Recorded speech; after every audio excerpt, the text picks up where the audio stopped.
press that one and it goes red. Okay. And then when you finish,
That one. Okay. There we go. I thought you could use that.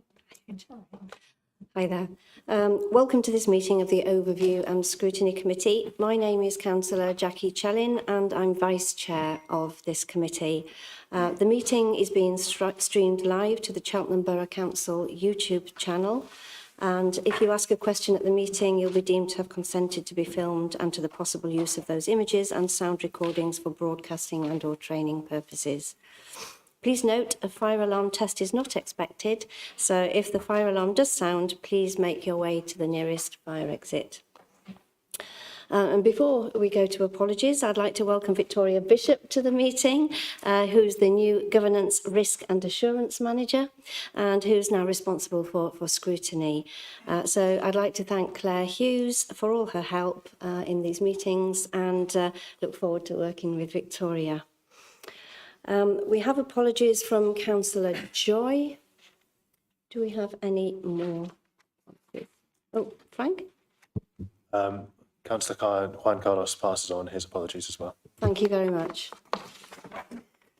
Okay, and now we're on to declarations of interest. Has anybody, any member, yeah, Richard?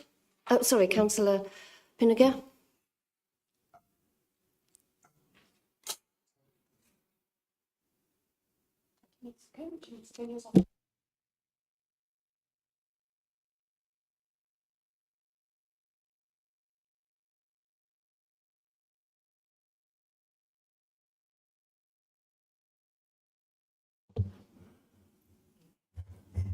Yes, my wife works for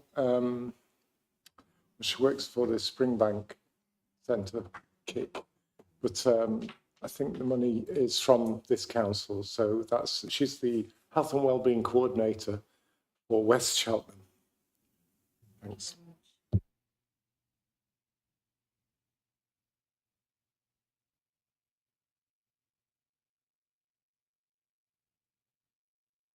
Now we go to the minutes of the last meeting, which was held on the 13th of July. And this has been circulated with the agenda. I'm aware of one amendment on page 8, which is just a small typo. And any other amendments? Okay, so we'll agree those as a correct record. Oh, sorry, we need to vote. Everybody happy with the minutes?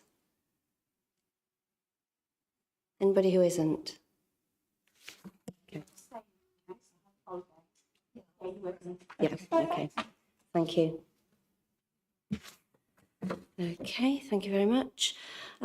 So we've approved the minutes and I've signed them. So there we go.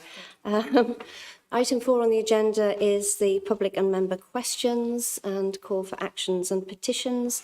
None have been received.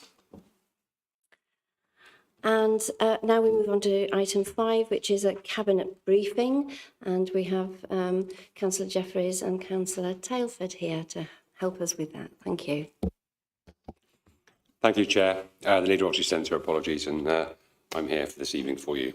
I've got nothing specific. I know the leader updated in relation to the local government review at council on Friday, and Councillor Telford's here to update about the HRC. So really, that's all I've got to say, because those I think are the two topics that are bubbling away high on the agenda of ONS. But I'm happy to take any questions on any other topic if need be, and if not, I'll hand over to Councillor Telford in relation to the HRC. So, councillors, any questions for Councillor Jeffries?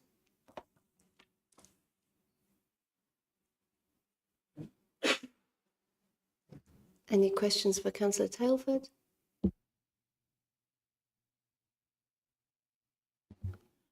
Obviously I've come with an update on the HRC because I promised at the start that we'd keep you, informed and part of this.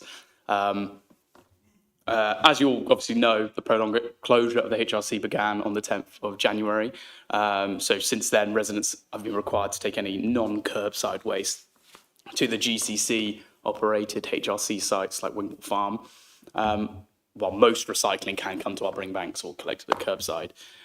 After the end of the financial year, we'll have more information and we'll have had more time since the closure for measuring any more meaningful impacts, because it's only been 6 weeks, so my data is only a month's worth. So I'll be able to provide a more in-depth analysis then and probably a more in-depth briefing note for everybody. But in the meantime, I wanted to give you a quick update on what we've experienced so far and where the process is.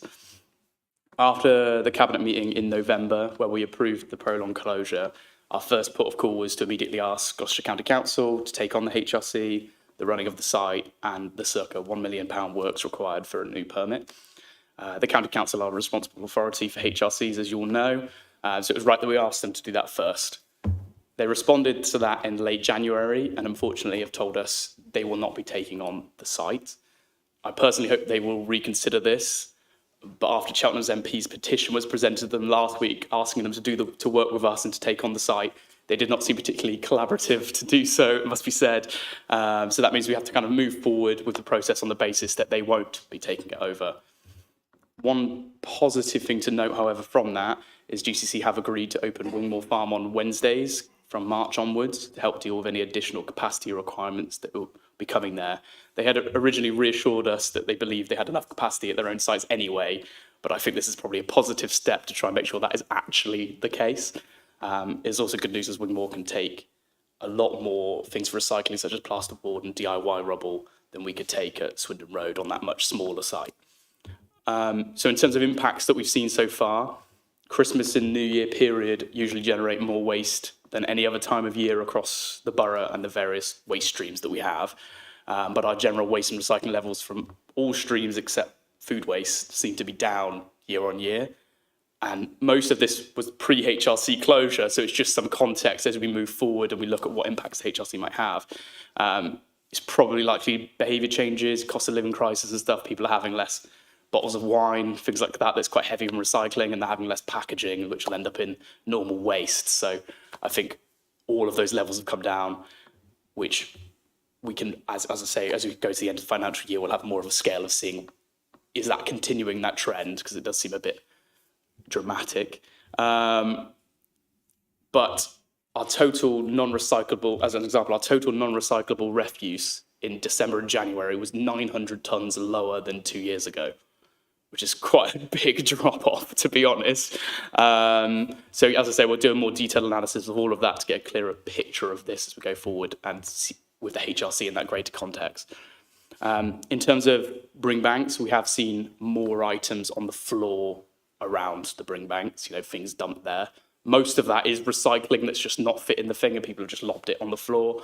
But other things have been left there that shouldn't be. And so we're monitoring that, and we've also been undertaking a more frequent collection schedule of the actual bring banks themselves to make sure that they are empty more frequently. So it's not a case of them being full and people leaving stuff.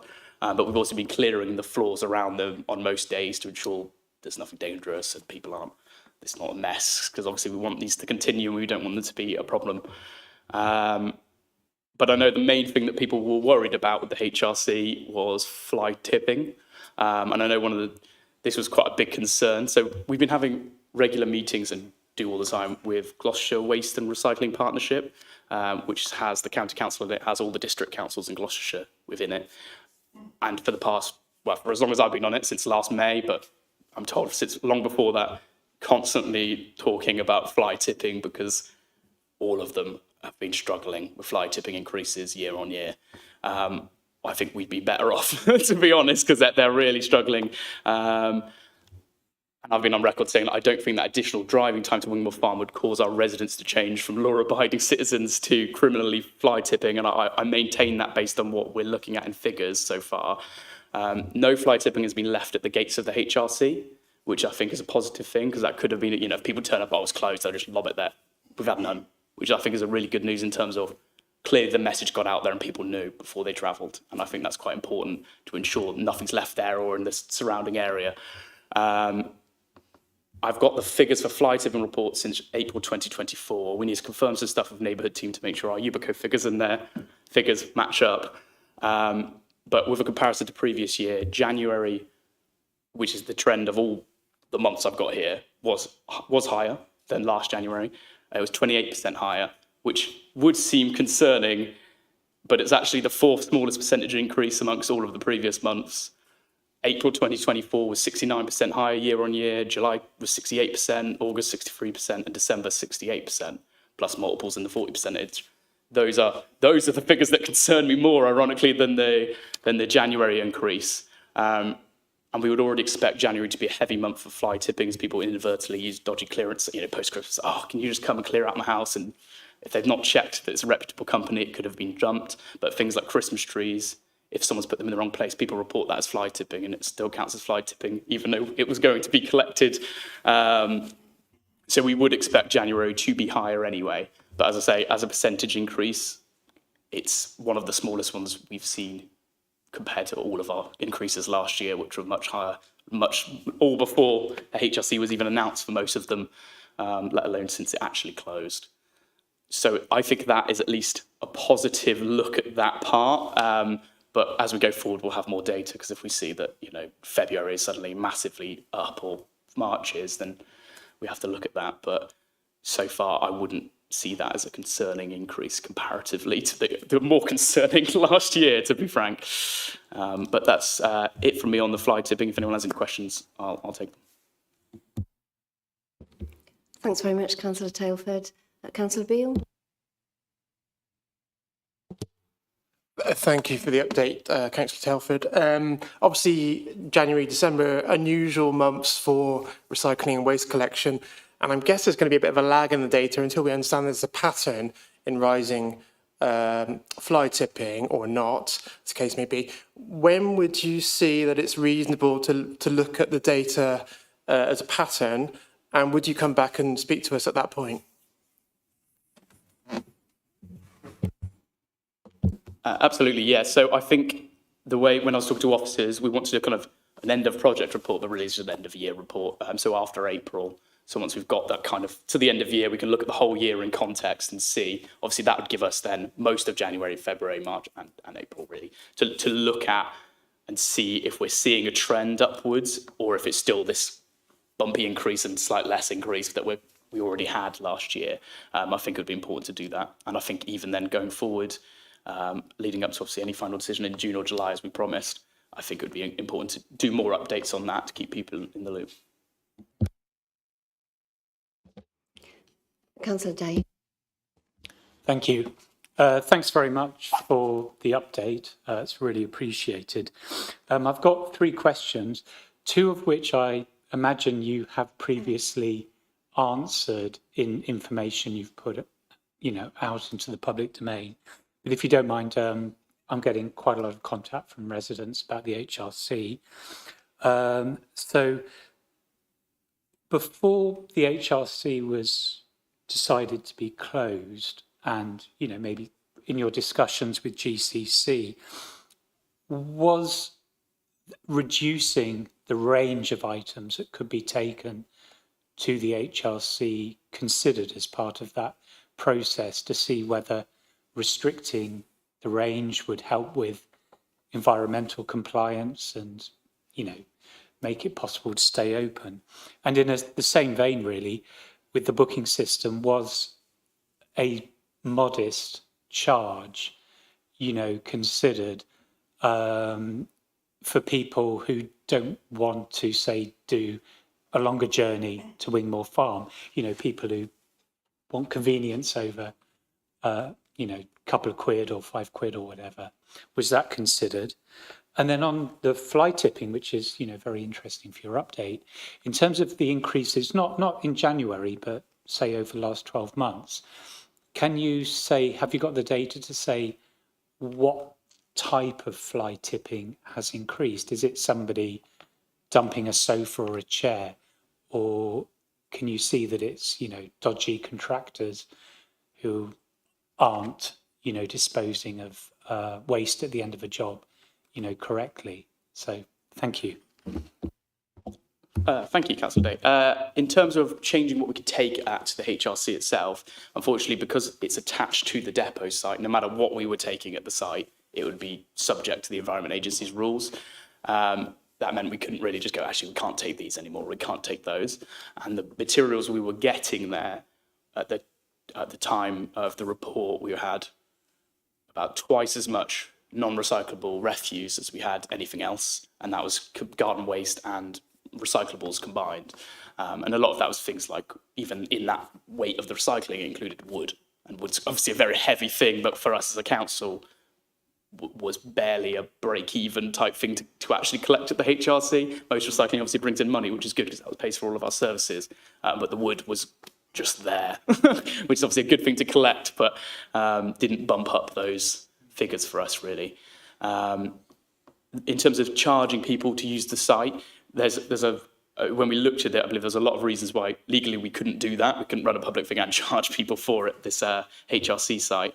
But also, we did the workings, and I believe it's £5 per person equivalent that it costs us, which would have been obviously a substantial thing to start charging people, and less people who used it, the amount you'd have to charge people would have had to have gone up, which in itself would have been even worse and combating people actually trying to recycle and do the right thing.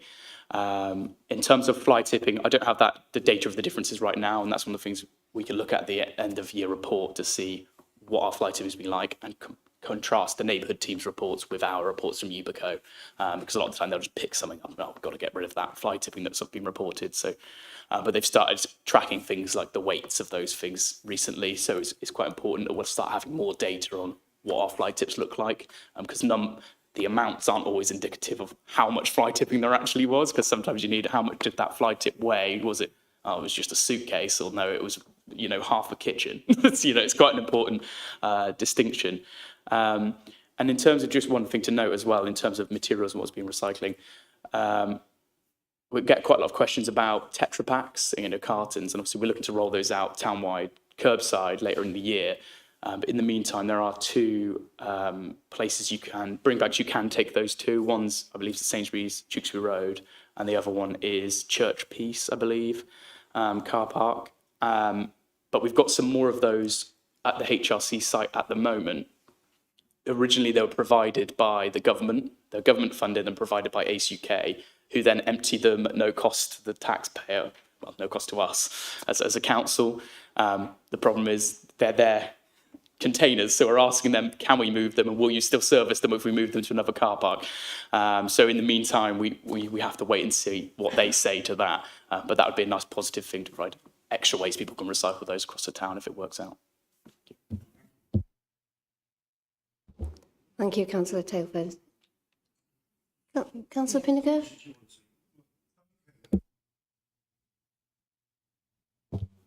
Thank you.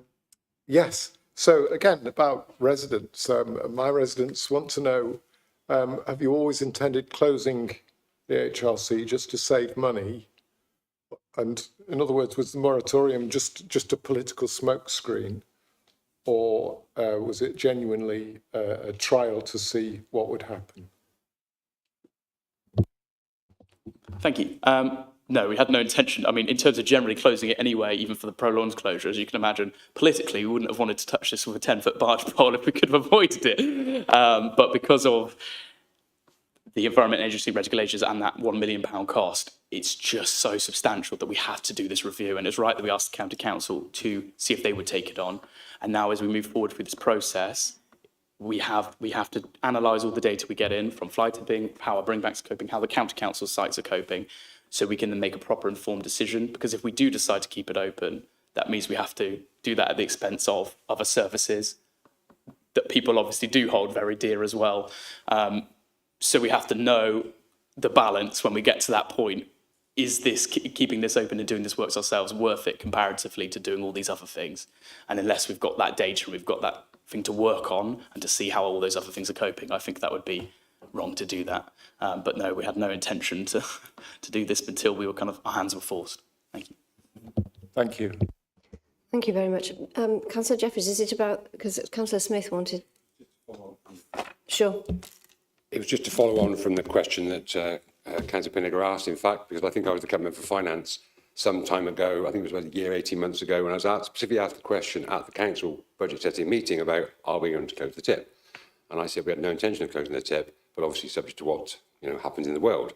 And ironically, months later, these changes happen. So I just want to reaffirm that record and the commitment we had at the time, and we would have had this situation not evolved, you may say. So just to reaffirm that. Thank you, Chair. Thanks for the clarification, Councillor Jeffries. Councillor Smith? Yeah, thank you. Thank you for the report. It's really interesting. I have a certain problem since we've had HRC closed in Swindon Road. Prestbury has all of a sudden got a fly tipping problem. We've had 3 events so far since February, the beginning of February. Another one this week with a whole kitchen dumped in Spring Lane, which is a dead-end road, and the people of Prestbury are getting frustrated that, you know, these people are just dumping stuff in picturesque places on the side of the road and just leaving it. You know, and you try and get hold of people and you can't. You know, it's just frustrating for them as well as me because I get the flack. But, you know, is there any event that we could get HMC open again? Or is it going to be a state of it will be closed permanently? Thank you. With the HRC, whether it will open again, that's all dependent on how this process goes. So we'll announce that in June or July. We've got the resident survey in the meantime, and we've got to analyse any of the impacts we have, such as fly tipping in Prestbury. One of the issues we have, and it's shared amongst, you know, the Cotswolds, Tewkesbury, Stroud Forest, you know, all those more rural councils are having even worse problems with fly tipping in those rural areas, because obviously, as you can imagine, there's less cameras, there's less people about to catch someone fly tipping. So that's one of the impacts that we have to look at, and how the HRC is impacting that. I would bear it with Wingmore Farm on that side of town, as it were. I would hope that the impacts would be less there, really, in Prestbury and in Swindon Village and things like that. One of the nice things I have heard from councillors in Swindon Village is that the people on Swindon Road itself have been enjoying not having as many cars drive past their house, a bit less pollution and things like that, which I think is a nice positive change.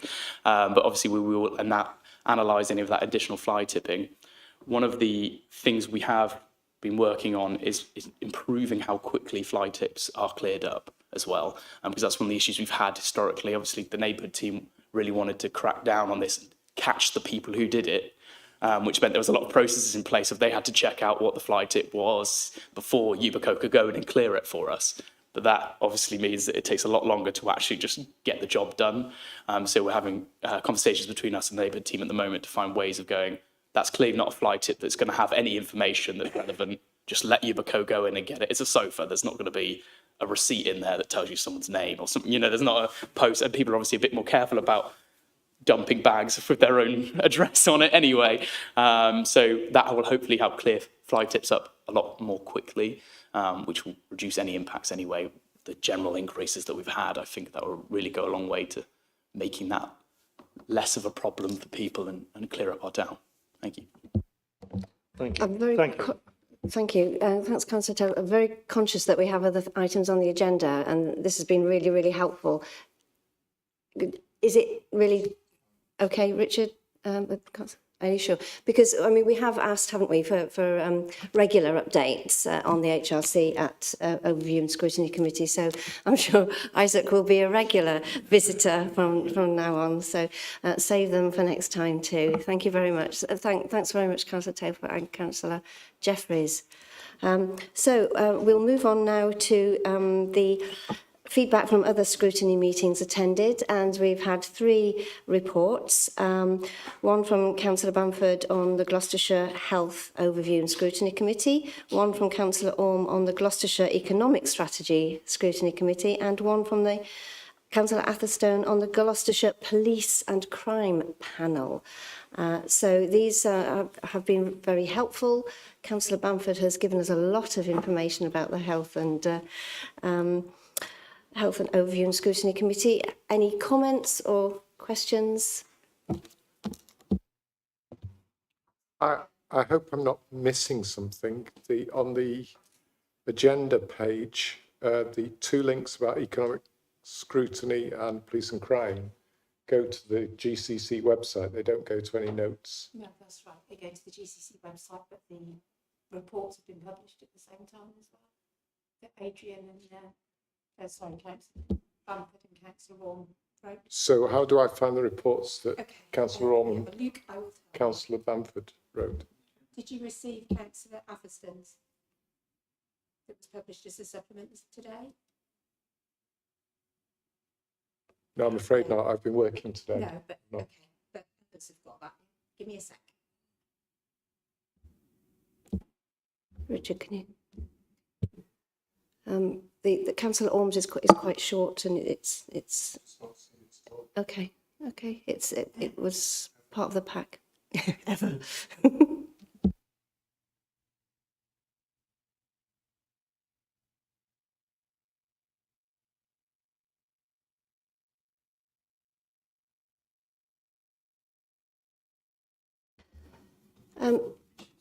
Can we just say, since the councillors aren't here to answer questions directly anyway, once we've established how you can get access to those reports, please feel free to follow up directly with those councillors.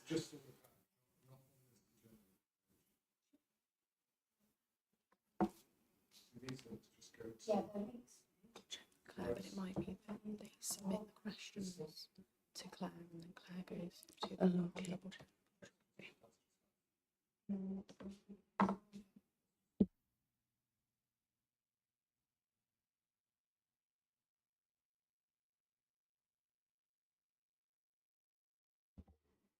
Councillor Pinniger, if you've got questions, can you refer them through Claire or directly to Councillor Bamford?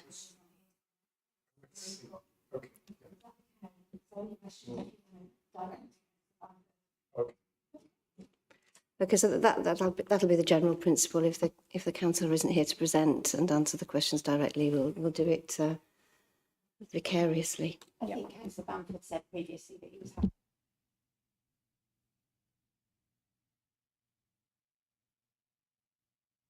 We'll clarify with them, I think, maybe in future how they'd like to receive any questions, whether they're mediated through. Sure. Yeah, okay, that's good. Thank you. Okay, matters referred to committee, nothing there.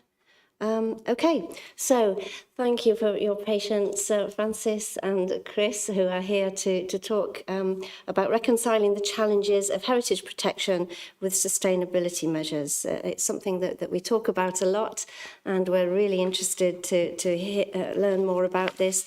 Thank you very much for the paper, and thank you to Maisie for answering a couple of my questions, and I know Chris is going to answer the third one. So I'll leave it up to you to, how do you wish to present?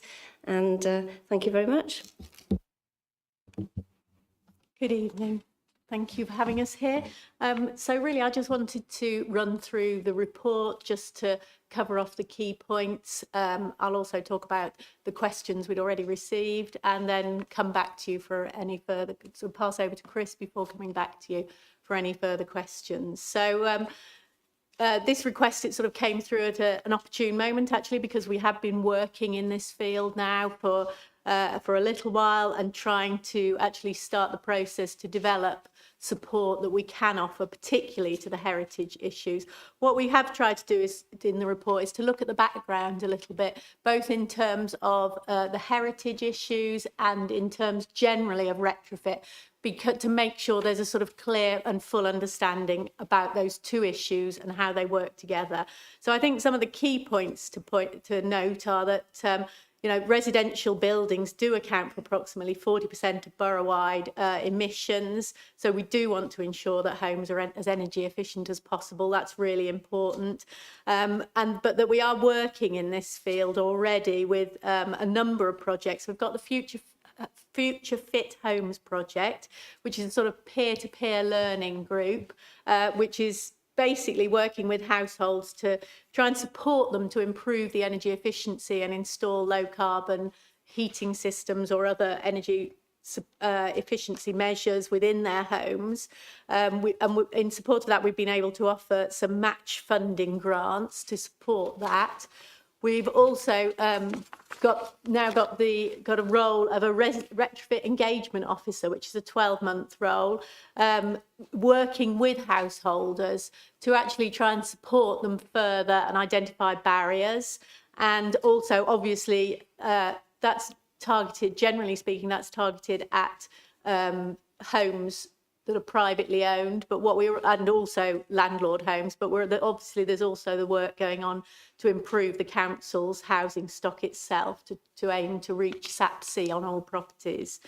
So those are the kind of works that are ongoing, that have been ongoing for the last number of months or years in some cases.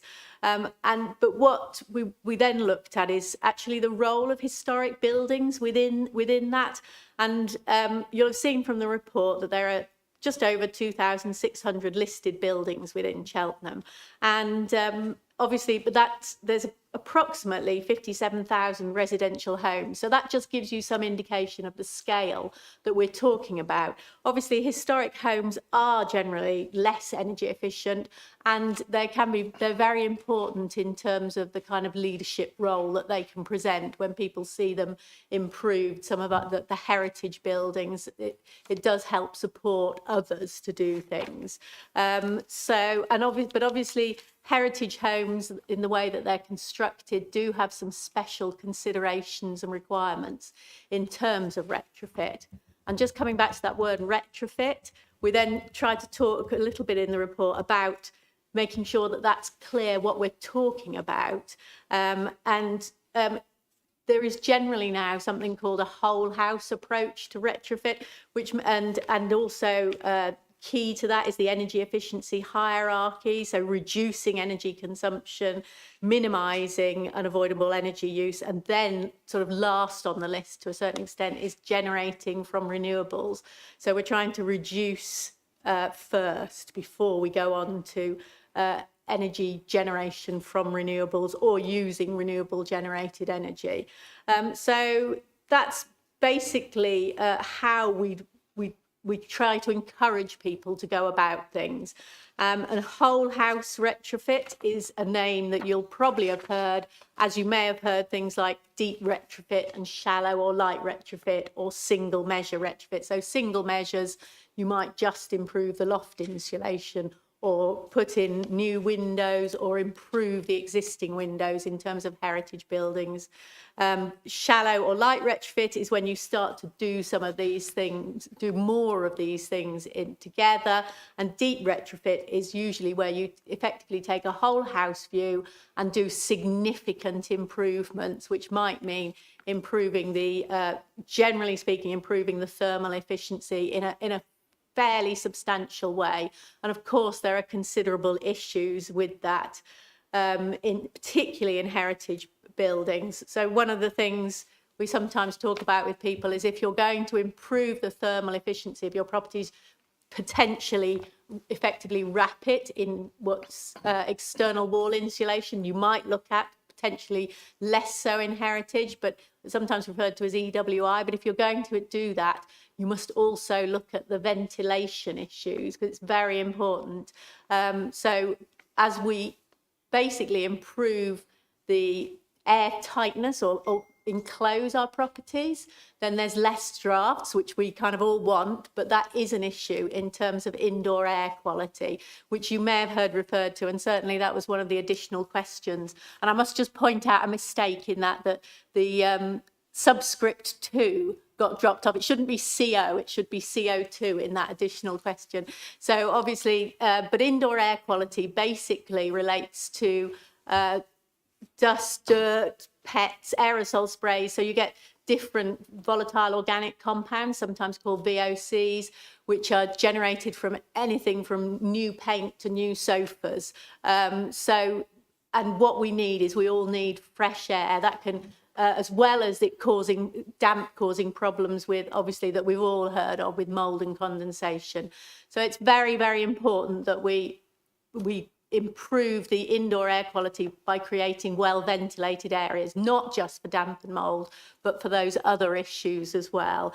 And also for historic buildings, they do need to use materials that allow the building to breathe, because of the way they were generally, a lot more historic buildings were created such that they allow moisture to pass through their components. So that's an important issue. So there are some differences in terms of retrofit with newer buildings, I would say, than with heritage buildings. And so those are the sorts of things that we need to consider.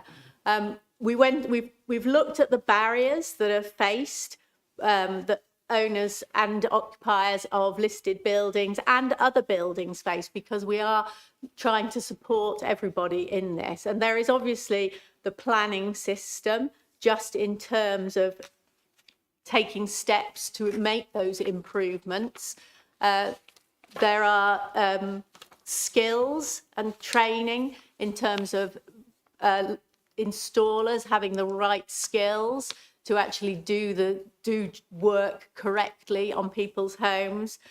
There's just guidance and information for homeowners and occupiers, even not necessarily within retrofit. If you're looking to get works done, there's always some concern that you're getting the right thing done by the right people and a good job. But that's even more so with retrofit, which is considered to be a slightly more unusual area of building work, in that it's been less done so far, really, I would say.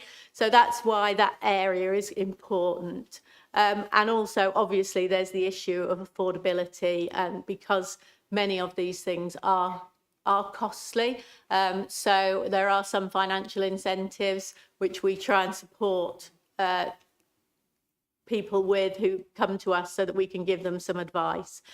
So what we've also looked at is we've looked at some other areas where local authorities are actually implementing systems to try and support development of heritage needs within sustainability and retrofit.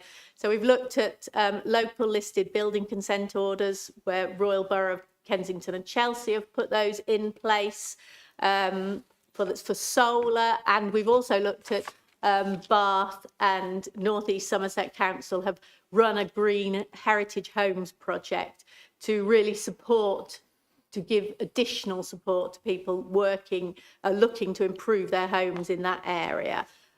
So what we have done is looked at what we're trying to do and considered the pros and cons. So you'll see that within the latter part of the report, we've actually overviewed those issues and looked at how things can be done, but the difficulties involved in some of those.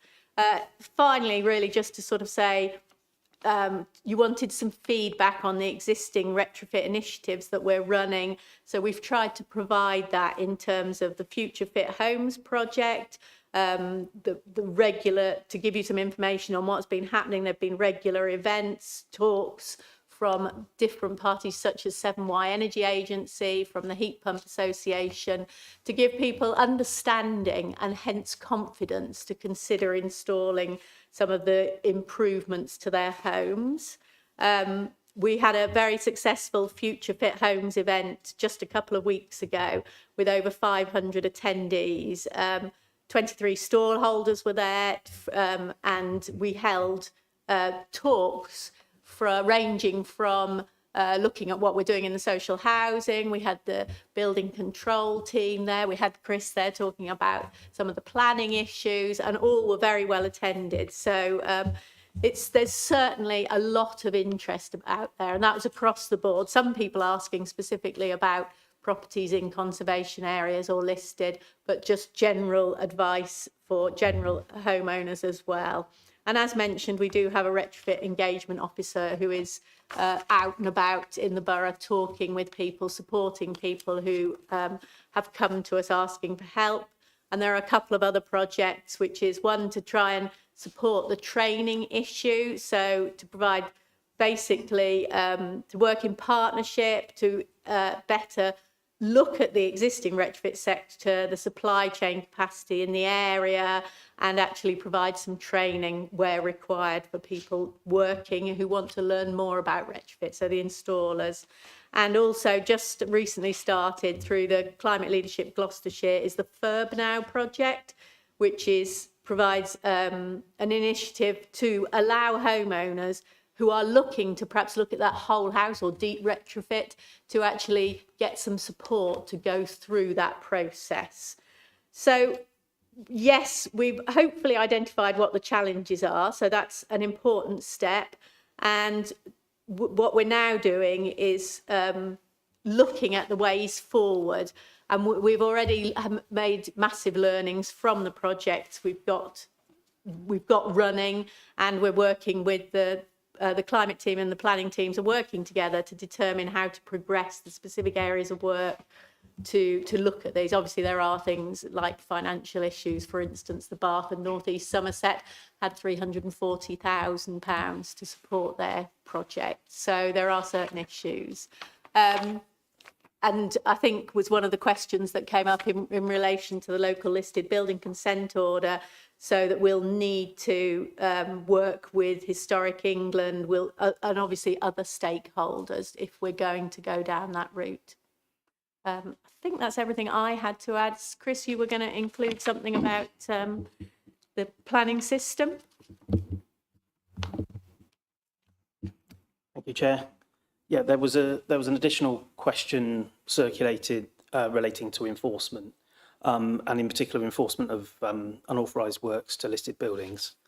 We do have a large proportion of enforcement cases which do relate to listed buildings, although generally, in the context of what we're talking about this evening, generally not unauthorised retrofit interventions.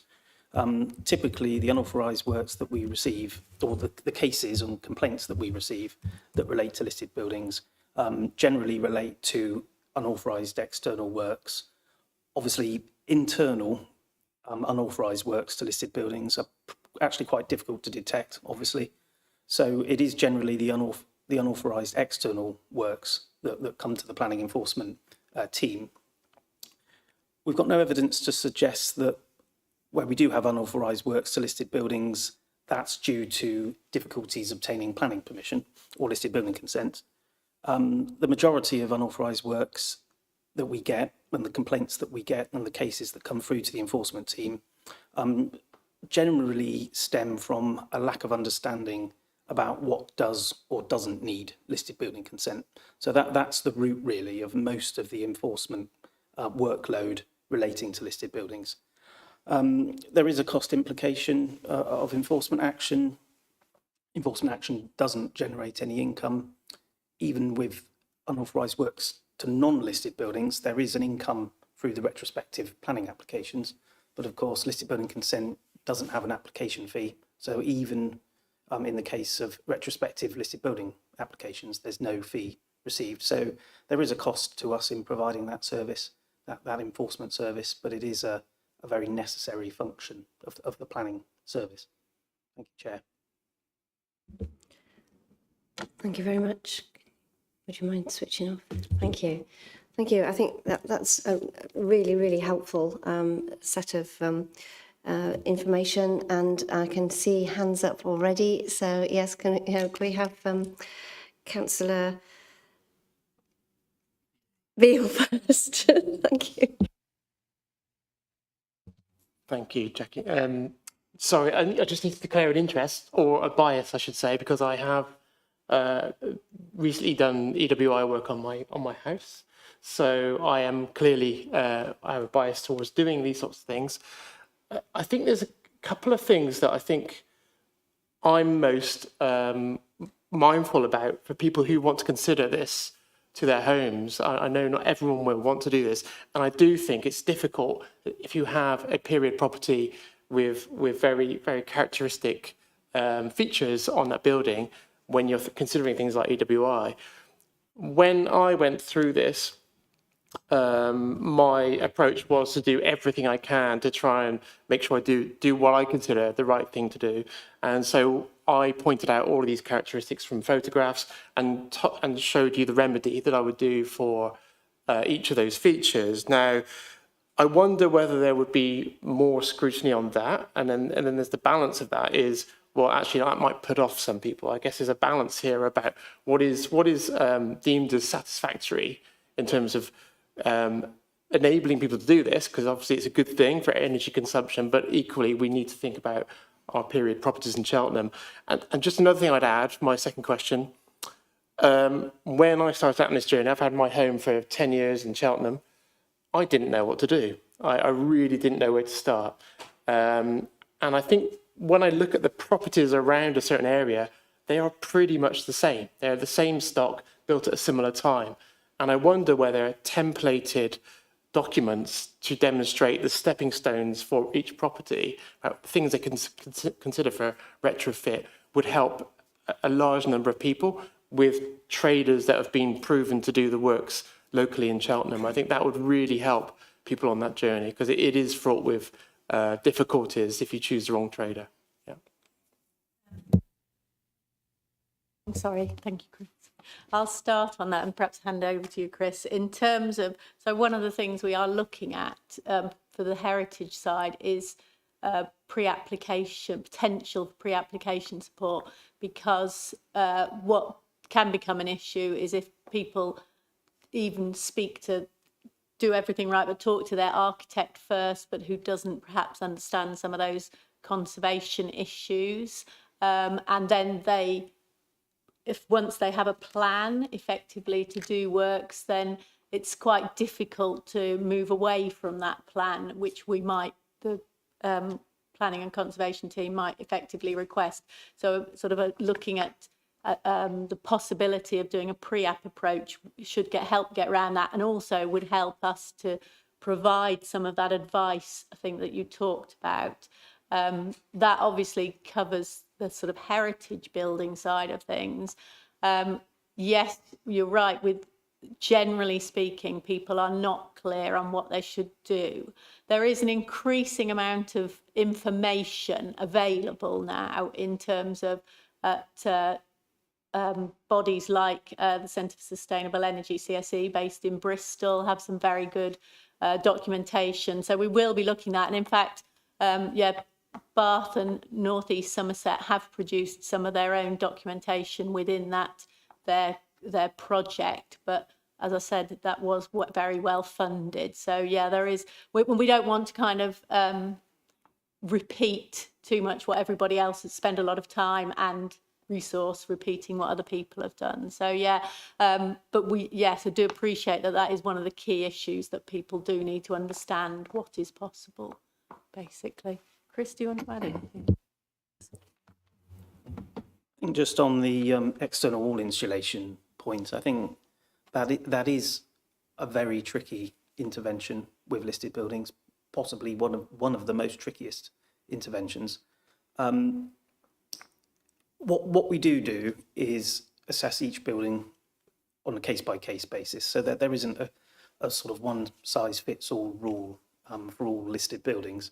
I think in many cases, external wall insulation isn't going to be acceptable, frankly, because you're obviously altering the plane of the wall. You're bringing the wall out. That's going to have implications for the depth of the window reveals. You could end up with a situation where the plane of the wall projects further than the eaves of the roof. So it's fraught with difficulties. But we do assess each one on its own merits, and there will be exceptions to that, and there will be particular types of buildings where that can be achieved, external wall insulation. And as Francis says, that's we would encourage property owners to come to us for pre-application advice. We already have a pre-application advice service. What we're looking to do, or what the possibility that we're looking into, is a more focused sort of retrofit specific pre-app service. Thank you, Chair. Thank you very much. And just as someone who went to the Future Fit event, I went to the FIRB Now talk, and that was really helpful, and combines a lot of advice in one place, doesn't it, on things like that. Sorry. Councillor Allen, and then we've got Councillor Smith. Thank you, Chair. Yes, I have a lot of good things to say about this report. I think it was very well put together. I think it addresses a lot of the harms, risks and benefits that may potentially be faced. Now, I think one of the key sort of risks, potential barriers that I could see was around planning team capacity. But I will say I'm quite glad to see that the budget passed last week did approach this. And so hopefully with increased funding and resources, that could help address some of the shortages.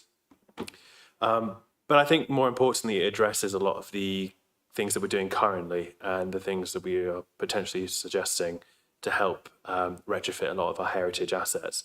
I think as Councillor Chellan just pointed out, events like the Future Fit Homes event are great examples of ways to clearly engage the community. And I think clear information and engagement events are going to be absolutely crucial in helping to explain this to the average resident of Cheltenham.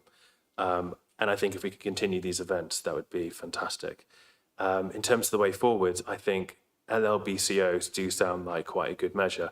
I think there's a degree of standardisation that they could bring.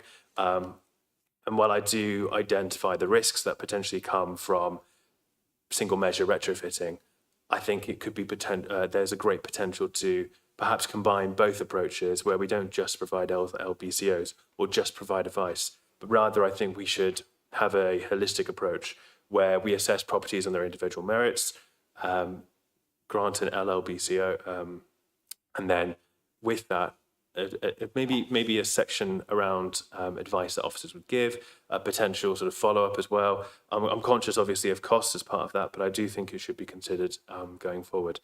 And I recognise that there is an education gap that needs to be addressed when it comes to giving advice and so on, but I think this is a potential gap that exists throughout, given that this is quite a new strategy that we're trying here. But I do think it's also important that these measures are taken forward when Cheltenham Borough Council ceases to exist. And so I hope that there are some guards that can be put in place to preserve this. But overall, really good report, really enjoyed reading it.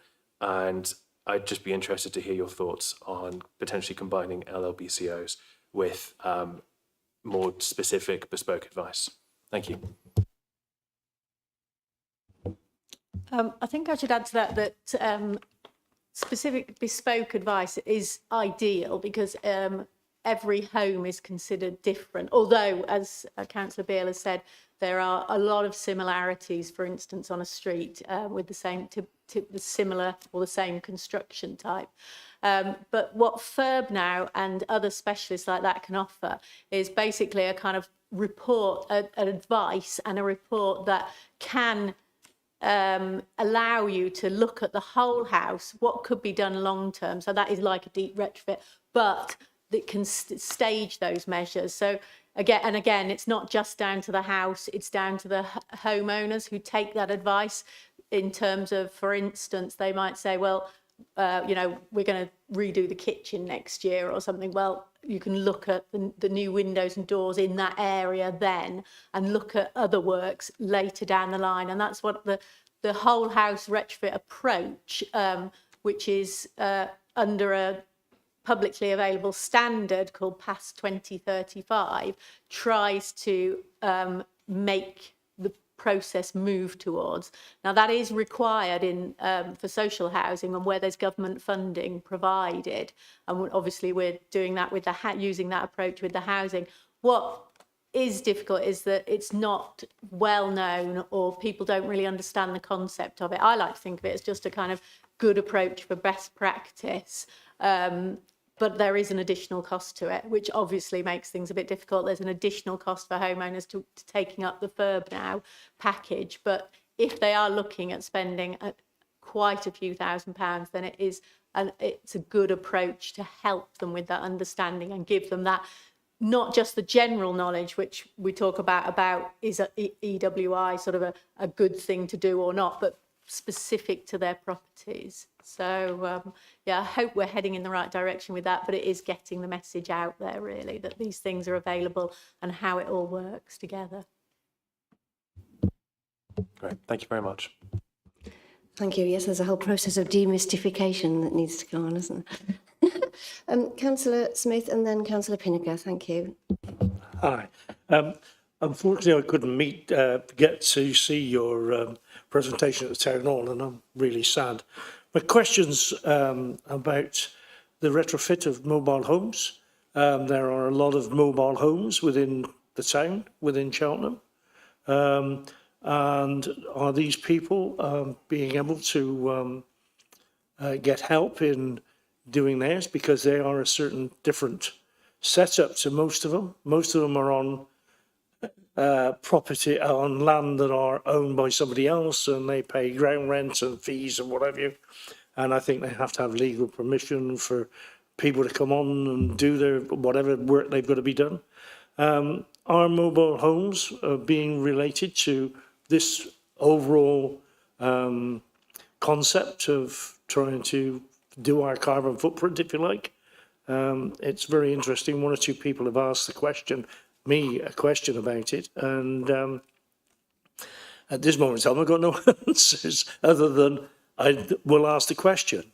So I'd love to hear if there is any sort of retrofit or service for people living in mobile homes. So yes, they call it they tend to refer to it as park homes, and they have been addressed at various times by government support. Probably the best advice for people living in those homes is to talk to 7Y Energy Agency, who are currently contracted under the Warm and Well scheme to provide advice to people, and they can point them in the direction. It's often income dependent but in the direction of whether there are grants or support available as well. It is a very niche market and a niche area of where improvements, but there has been quite a lot of work done, and the government has supported programmes to do that. I'm not sure where we are at the moment in terms of that support, because it's not something I've had to look at lately, but I'm sure 7Y Energy Agency would be able to support them on that. What was it, 7Y Energy? Thanks for that. Councillor Pinniger? Thank you. It's a very complete report, and especially with your further explanations, I think nearly everything's covered. So I'm trying to just think outside the box here. What have we missed? What aren't we doing? And I think the one thing that I can really point to would be adaptation. So all of this is about retrofitting to reduce carbon emissions. But the sad news today or yesterday is that January was 1.7 degrees above historical averages, which, you know, last year was 1.5 above. So it's 7% more rainfall per degree increase in warming. And I'm thinking that these heritage assets are going to have to stand up to some pretty rough weather in future. So I just wondered if you had some opinions on that. Thanks, Chris. Just keep forgetting. Yes, so we are doing adaptations work across the borough. I don't have much detail on it that I can give you now, but if you wanted to review that later, that could be certainly could be provided. And in fact, we did have at the event, the Future Fit Homes event, we did have both the flooding engineer from our team there, as well as Gloucestershire Wildlife Trust, talking about things such as rain gardens, which have been installed in certain areas of Cheltenham, and obviously encouraging homeowners themselves to install them, which is basically a system for sort of capturing water generally from your roof, and then effectively slowing down the flow of that into the drainage system. So it's part of the adaptation works. That's just a simple single example. So it is being considered, yes.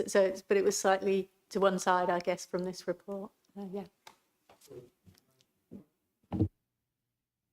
My bugbear in my area is that a lot of the front gardens are being tarmacked. I mean, they're all more than 4 years old, so it's too late to do anything with planning enforcement. But they're still continuing to tarmac over front gardens so that they run off onto the road. And I see that as a real problem, because that's further up the hill, and at the bottom of the hill we have flooding. So I guess it's not quite related to retrofit, but rules for the curtilage as well might be worth considering. Thank you, Chair. Yes, the tarmacking over, or the sort of formation of a hard standing forward of a property to provide a driveway, or just for the sake of having a hard standing, that does need planning permission if it's not drained to a soakaway. And we wouldn't be supportive if we had an application for a driveway if it didn't drain to a soakaway. So I think where there are cases of them being installed in Cheltenham, and I think in some cases that they will be unauthorised, and it's just a case of our enforcement team being made aware of them and we can open an investigation. Thanks very much. That's really helpful. Councillor Day. Thank you. I've got a couple of questions, and I was very interested in what was said earlier about, changing the exterior for heritage of a listed building, and it just made me wonder whether there's a fundamental tension in planning regs and rules and policy that would get in the way of a retrofit of a listed building, or whether there's enough flexibility within the rules, to allow most things, but not everything. And I know the report, well, to me, it's very focused on homes, residential property, but it did make me wonder about all the heritage listed buildings that the council owns, which not necessarily residential. And I wondered what activity is happening, if any, to retrofit the buildings that we own. Because, we're in 2025 and our net zero date is 2030, which, is going to come around very quickly. So thank you.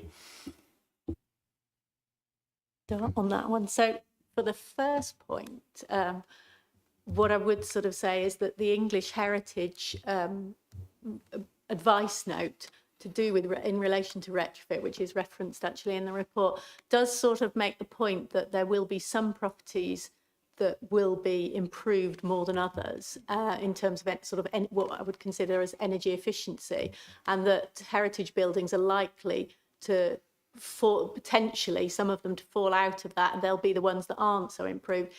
In the long run, we would look at improving energy efficiency or improving the fabric of a building and then changing to low carbon heating. And low carbon heating is basically some form of electric heating, ideally. I would argue a heat pump system. So there is the issue that even our heritage buildings will move, once we move away from gas more effectively, then they will become low carbon just by the nature of the fact that as the grid greens and they are using electric heating systems and taking that electricity from the green grid. So that would be a step in the right direction, even if we haven't been able to improve them in terms of retrofit as much as we might like and improve their energy efficiency.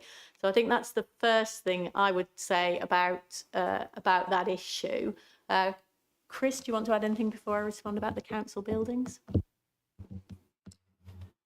Yeah, just to make a quick point on the Historic England advice note that Francis referred to. So that was, it's a really useful document. It was published last summer, I think it was July 2024. And that sets out by different types of technology, general guidance for members of the public, owners of listed buildings, and for conservation officers, what the general approach should be in respect of all those differing technologies. So there is a lot of flexibility in that document, certainly a lot more than there used to be when I first started working. Dare I say it, in the past it may have come down to the judgment of an individual conservation officer, but this document, I think for the first time, introduces a consistent approach that the conservation officers will be following, and it does have that flexibility. Thank you. And so just to come back to on the council buildings, so we were unsuccessful in obtaining some government funding from the Low Carbon Skills Fund, which would have started the journey in terms of doing effectively what FIRB now will do for a residential building, doing that feasibility stroke assessment. So we are looking at other funding mechanisms to put that in place as we speak, really, and to yes, because very aware of that approaching deadline. So to try and move things along for the council buildings themselves, obviously with caveats in terms of this property, for instance, which is up for sale. But yes, yeah. So that is ongoing, and I'd hope to be able to report back in some future event about what's happening with that. Yeah. Thank you very much. Have we got any further questions? I mean, I think the paper was very informative, and I think the questions have proved really helpful too. And thank you so much for your advice and guidance there. I just want to say Francis Crick, Climate, Flooding and Decarbonisation Manager, and Chris Gom, Head of Development Management, Enforcement and Compliance. I didn't introduce you properly before, so thank you very much. Okay, shall we move on? Thank you.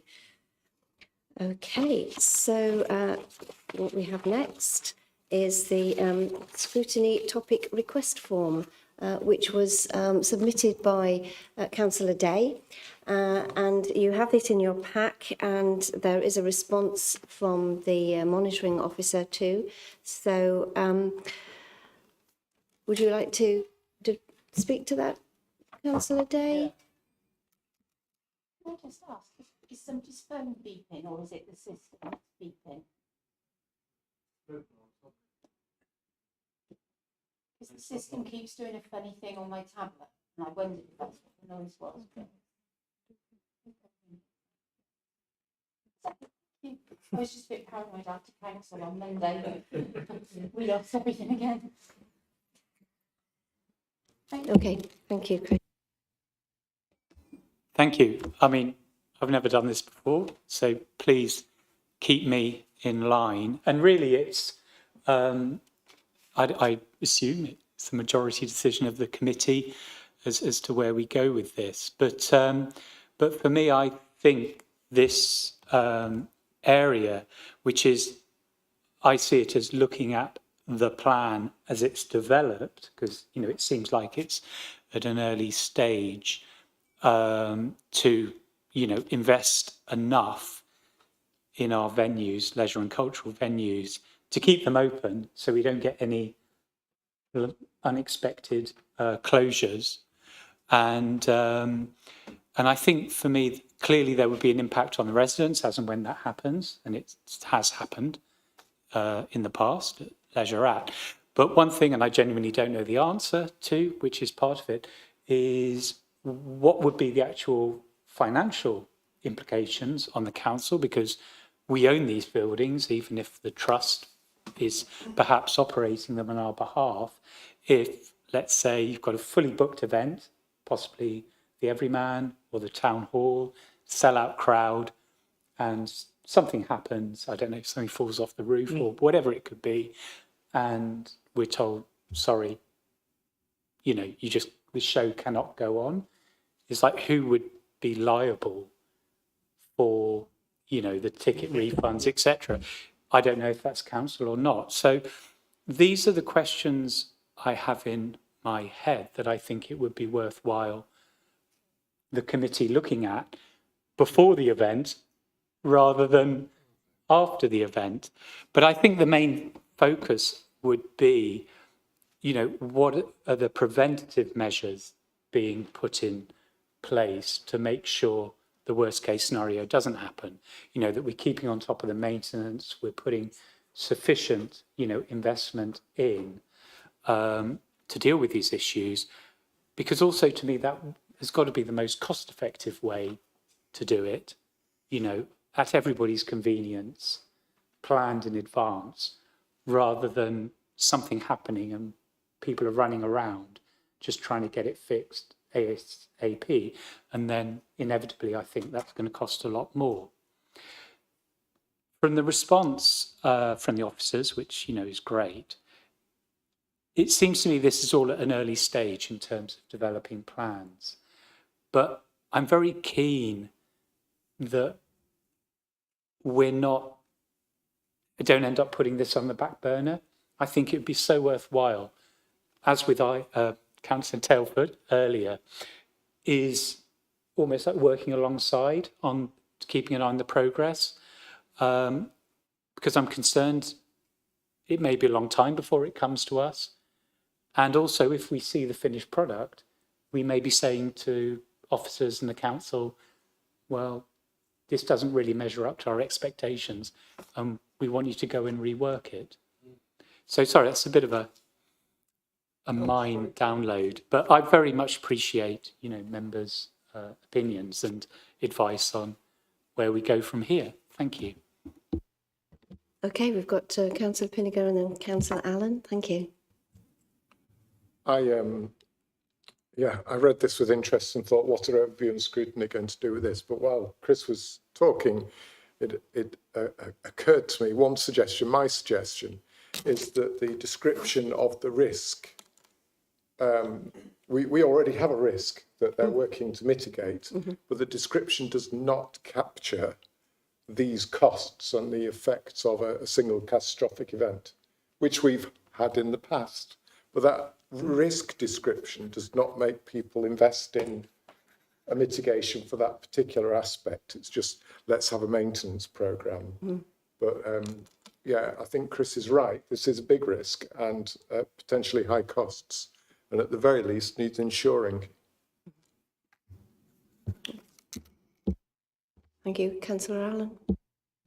Yeah, just to echo the comments of Councillor Day and Councillor Pinniger, I think this is a crucial area to address. But I really want to stress that we really should be considering this in tandem with our delivery of key strategic sites, not just Golden Valley, but also some of the huge developments that are coming forward in other parts of Cheltenham, I think in particular in my ward as well, where we not only have SIL funding allocated as part of a strategy towards preventing these sort of maintenance issues, but also we have Section 106 agreements in place so that there are perhaps a allocated number of services that are delivered as part of these developments. And I'm thinking in particular, if we could have not just say like a playground or a track, but, a whole dedicated community centre, a leisure centre, all these sort of areas that help not only sort of take the stress off of other venues, I'm thinking particular leisure at Cheltenham, which is going to be close to a lot of these developments, but also helps to sort of take some of the, some of the pressure off when there is maintenance that needs to be done. But yes, generally very much agree with the, with Councillor Day's registration here. So, thank you. Thank you very much for both of those suggestions. Any further? Councillor Pinniger, one more. It is a different point, and I think Frank alluded to it. Many of the community groups that we rent buildings to are expected in the contract to provide the maintenance for those buildings. They are volunteer organisations and the committees change over time. And I've got personal experience of at least 3 buildings where the maintenance has not been done with very serious consequences. But then we're talking about limited companies and basically residents who are good enough to volunteer. So we don't want to chase them for tens of thousands of pounds for maintenance not done. So in general, I think we have an issue with maintenance of our assets. Thank you. And Councillor Allen again. Sorry, I feel like this is a round of tennis almost. I do think it's worth perhaps also investing in certain programmes as well at these leisure centres and sports facilities. I'm thinking in particular, with reference to the briefing note that was published, there is a sizable proportion of the population that is inactive. I'm thinking in particular if we could invest in programmes that are catered towards, helping those with disabilities, those with, younger age children, especially those with perhaps like mental health needs as well. I mean, programmes that are fit for the modern age, fit for a variety of people. I think this could not only sort of enhance funding in centres and increase their usage, but also I think it brings it to more general public attention, and so that these maintenance issues don't go without public scrutiny as well. Thank you. And Councillor Beale. Thank you, Councillor Day, for bringing this forwards. I just want to speak up on behalf of the Prince of Wales Stadium, in particular the Cheltenham Harriers. I went over and visited them a few months ago, and the long-term investment clearly is missing from that particular facility. That if Cheltenham Harriers actually attracts people from many counties across 3 or 4 different counties, and it's of national quality. Some of the people there that train do go on to do really big things in athletics. The problem is, if you look at that track right now, they cannot do competitive races because the track is in poor condition. But even if we did gather enough fundraising to correct that track, you need the right business model in place to continue that funding. to replace it again in another 16 or 20 years. So there really is a need for sustained investment in those sorts of facilities. And I do worry that without that funding, those clubs will be lost. Thank you very much. So yes, I mean, everything that we've discussed leads to more funding, doesn't it? You know, insurance, maintenance, even developing programmes, even if that brings back investment. I think one of the comments that Claire mentioned in her response was to involve Councillor Horwood in this, who is the relevant cabinet member for leisure facilities and such like. And so I'm wondering, because we have an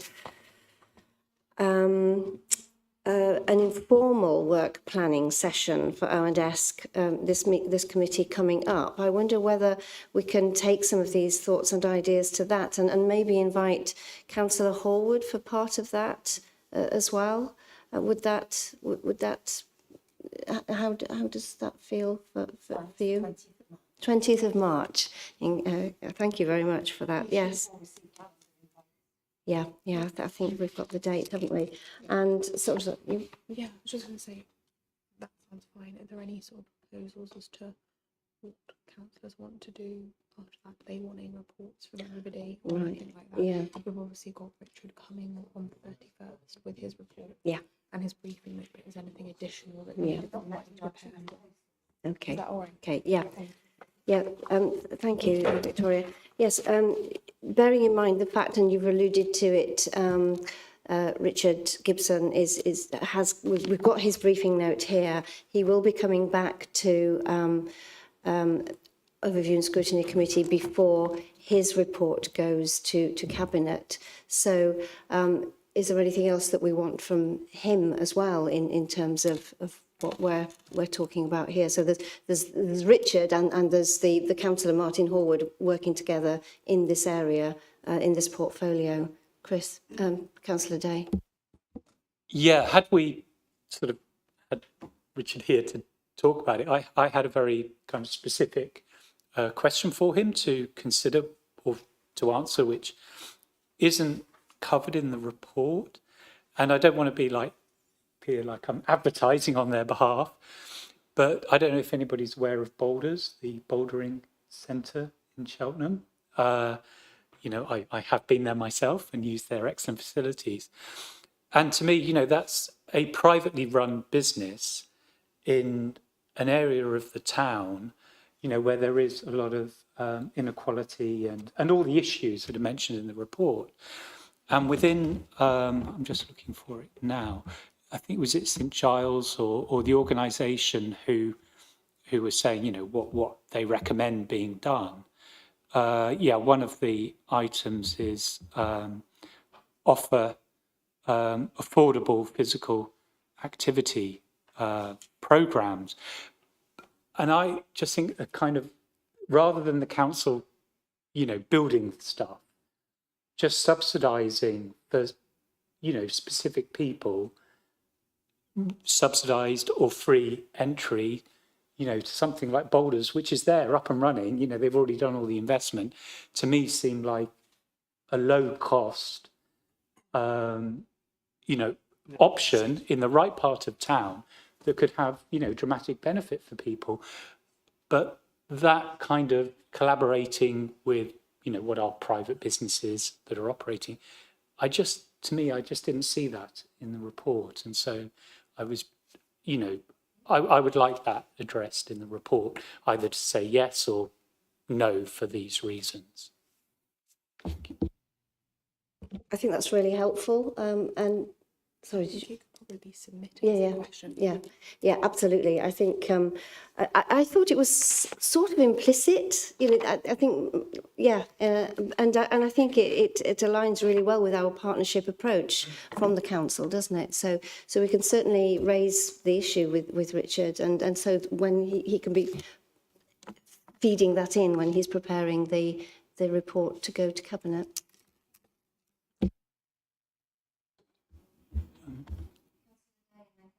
I was just going to say, I'm happy to contact him directly, and I can copy, people in and you know, I'm happy to write that email or ask that question myself.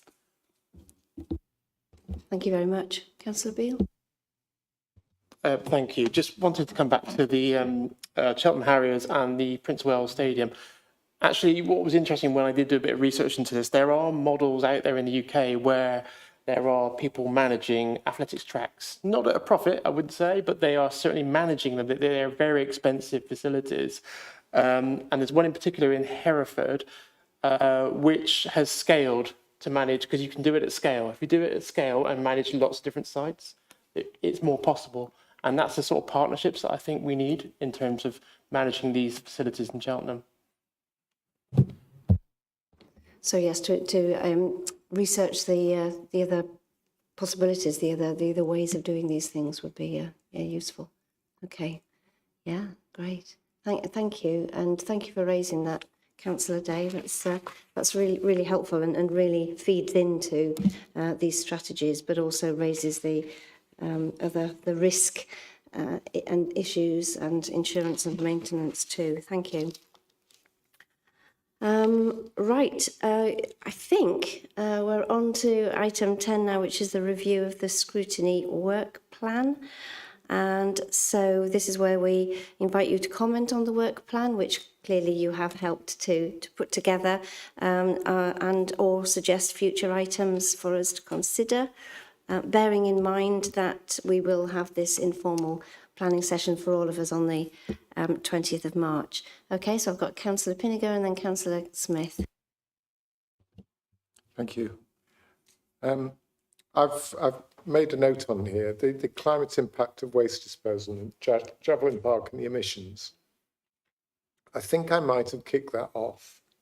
So I'd be quite interested to talk to the officers before it comes as a briefing note, or maybe we could have a discussion, but I don't quite know who they are. So if you could just let me know. Thank you. Okay, because we often, the chairs often talk to the people who are going to come to the committee beforehand, just to sort of guide them. But I think, you know, I don't see why Councillor Pinniger can't do that directly or involve Because it's Councillor. easier for Richard, Yeah. Councillor Pinniger to ask the questions. Yeah, yeah. You know, and then when the officer comes to the chair's briefing, then. Okay, so okay, problem. yeah. I was going to suggest that maybe Councillor Joy joins Councillor Pinniger when he has that discussion. Maybe depends which is the easiest. We'll figure it out. Thank you, Richard. Yeah. Yes, I think it's one of Councillor Joy's favourite topics as well, isn't it? So, yeah. Thank you, and Councillor Smith. Cheers. Thank you, Chair. I don't know whether I could bring this to overview and scrutiny. The Oral Court Hub. Reading an article recently in the paper, I don't know if anybody else read it, about National Express are now not bringing all their coaches into Cheltenham, well, into the town centre. They're all going to Oral Court Hub. I'm understood that there are no facilities there after 10 o'clock at night for people to get transport to their destinations. There's no taxi rank, there's no buses. I'm concerned for people's safety, especially being out that far out of town. You know, maybe it's something we need to discuss with Gloucester as well, because I would anticipate that there'll be people coming in and having to go Gloucester, Cheltenham, you know. I don't know, but by I understand it, there's only about 4 of the services actually physically coming into town. And the rest are going to go to the hub. But I anticipate if that's going to be fine, this one, they might even say, you know, we're not going to bring them in here anymore. All our coaches are going to the hub. So whether it's something we can look at, getting the hub to, or get in touch with somebody, or I can get in touch with somebody if I know who the actual person is that I need to get in touch with about it. Just a thought. Thank you.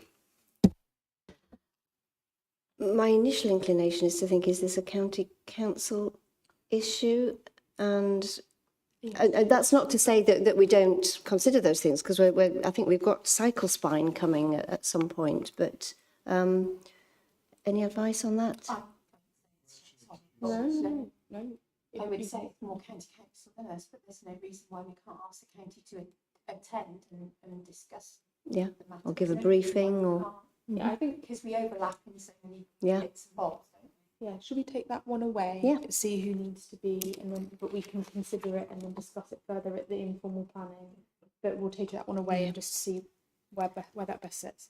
I think you're right, because we are going to get residents concerned about that, particularly since it's been quite publicly promoted.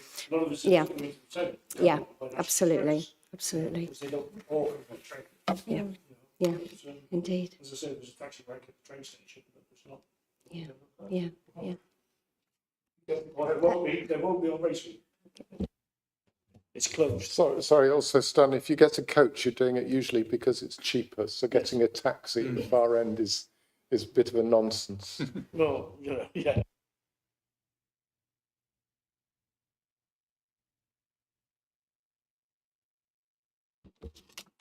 Okay, so yeah, we'll take that away and see what's the best course of action for that. But clearly there's support for that. Thank you, Councillor Smith. Lovely. Okay, I don't think there's anything else to say on the work plan at the moment, and we don't have any other business. We have the date of the next meeting on the 31st of March, but I've been asked to note that due to the county council elections, then the meeting after that will be held on the 19th of May. And for 31st of March for the next one. 31st. For the next full meeting, and then the 19th of May. It has all been updated on the calendar. And just to note again, the physical activity and sports plan briefing note that Richard Gibson, Head of Communities Wellbeing and Partnerships, produced for this meeting, and has springboarded us with other ideas. So thanks to Richard for that. And unless there's anything anybody